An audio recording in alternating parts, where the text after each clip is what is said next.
నమస్తే, welcome dash tag you. నేను మీ రాజేష్. ప్రముఖ కమెడియన్ అట్లాగే పొలిటికల్ తెలంగాణ రాజకీయ చరిత్రలో మాజీ మంత్రిగా పేరున్నటువంటి బాబీ మోహన్ కొంత ఎప్పుడూ నిత్యం ఏదో ఒక వివాదంలో ఏదో ఒక వార్తల్లో నిలుస్తూ ఉంటారు. అయితే ఇవాళ ఖచ్చితంగా ఆ పొలిటికల్ కమెడియన్ ఖచ్చితంగా కేఏ పాల్ అంటే కూడా అందరికీ తెలుగు రాష్ట్రాల్లో సుపరిచితమే. అయితే అట్లాంటి కేఏ పాల్కే ఇవాళ పంచ్ ఇస్తున్నాడు కమెడియన్గా ఉన్నటువంటి బాబూ మోహన్. ఎందుకు అంటే ఇవాళ నిజమేనా అని అంటే ఖచ్చితంగా అవుననే సమాధానం ఇస్తారు చాలామంది నెటిజన్స్ అందరూ కూడా.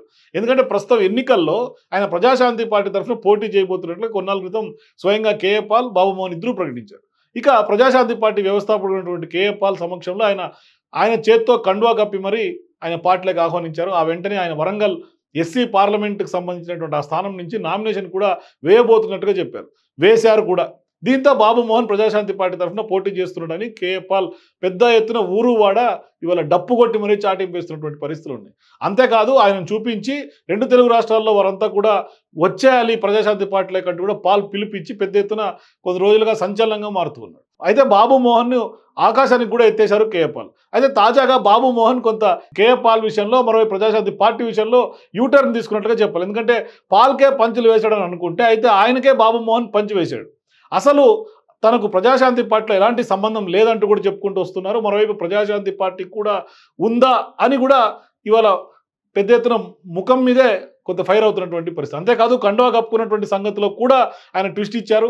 అసలు తాను ప్రజాశాంతి పార్టీలో చేరినట్లు ఎవరు చెప్పారంటూ కూడా ఇవాళ మీడియాని కొంతమందిని నిలదీస్తున్నటువంటి పరిస్థితి. అంతేకాదు పాల్ తనను కాఫీ తాగుదాం రమ్మంటే ఆయన ఉన్నటువంటి చోటుకు ఇంటికి వెళ్ళానని, తాను ఏదో మాట్లాడుతుంటే తన భుజం పైన కండువా వేశాడని, తాను వద్దన్నా సైలెంట్గా ఉండమని చెప్పాడంటూ కూడా ఇవాళ మౌనం వీడి కొంత కుండబద్దలు కొట్టాడు. ఇవాళ ఆయన ఇన్ని రోజులు మౌనం వహించాలంటూ కూడా చెప్పుకుంటూ వచ్చారు. ఇక వరంగల్ జిల్లా అధ్యక్ష పదవి తాను తీసుకో అంటే తీసుకోలేదని కూడా చెప్పాడు. అయితే కేఏ పాల్ మాత్రం తనంతట తానే తనను వరంగల్ పార్టీ అధ్యక్షుడిని చేశాడని, ఇవన్నీ కూడా తనకు ఏమీ నచ్చట్లేదని, తనకు తెలియవంటూ కూడా ఇవాళ బాబూ మోహన్ యూటర్న్ తీసుకొని కేఏ పాల్ పైన రివర్స్ అయినటువంటి పరిస్థితి.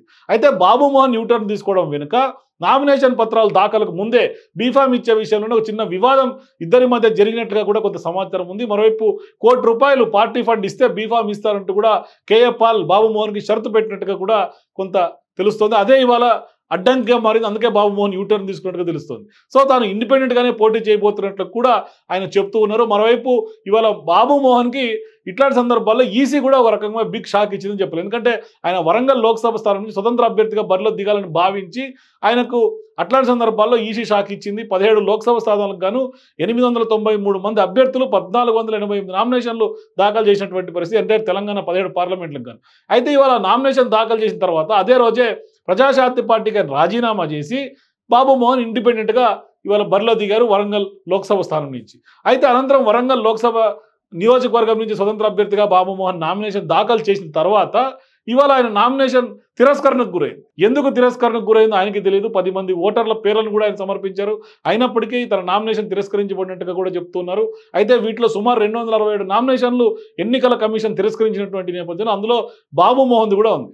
అయితే అనూహ్యంగా ఈ తిరస్కారానికి గురైనటువంటి నామినేషన్లో బాబూ మోహన్ నామినేషన్ కూడా ఉండటం, మరోవైపు ఆయనతో పాటుగా మాజీ ఎంపీ మందా జగన్నాథం నాగర్ కర్నూలు నియోజకవర్గం చెందినటువంటి వాళ్ళిద్దరిది కూడా ఉండటం కొంత షాకింగ్ అని చెప్పాలి. సో ఇక సీనియర్ నేతలు ఇద్దరికి కూడా ఈసారి బిగ్ షాక్ ఈసీ ఇచ్చిందని చెప్పాలి. అయితే ఇక్కడ ఇద్దరు కమెడియన్లు కలిశారు, తెలంగాణ రాజకీయాల్లో సంచలనం చేయబోతారని చూసుకుంటే ఇవాళ ఒకరిపై ఒకరు ఇవాళ విమర్శలు చేసుకొని పార్టీకి రాజీనామా చేసి ఇండిపెండెంట్గా పోటీ చేశాడు. అయినప్పటికీ కూడా బాబూ మోహన్ ఆశల మీద ఈసీ నీళ్లు జల్లింది. మొత్తం మీద బాబూ మోహన్ ఆశలు ఇవాళ అడియాస్ లేనటువంటి పరిస్థితి కనిపిస్తుంది. ఇక రాజకీయంగా ఒక స్టేజ్ వచ్చిన తర్వాత సహజంగానే పదవి విరమణ ఎట్లయితే పదవులకు ఉంటుందో రాజకీయ కూడా విరమణ చేయాల్సినటువంటి అవసరం వచ్చిందా అనే ఒక చర్చ ప్రధానంగా పొలిటికల్ సర్కిల్స్ కనిపిస్తుంది. చూద్దాం ఏం జరుగుతుందో కూడా. For more days please watch #.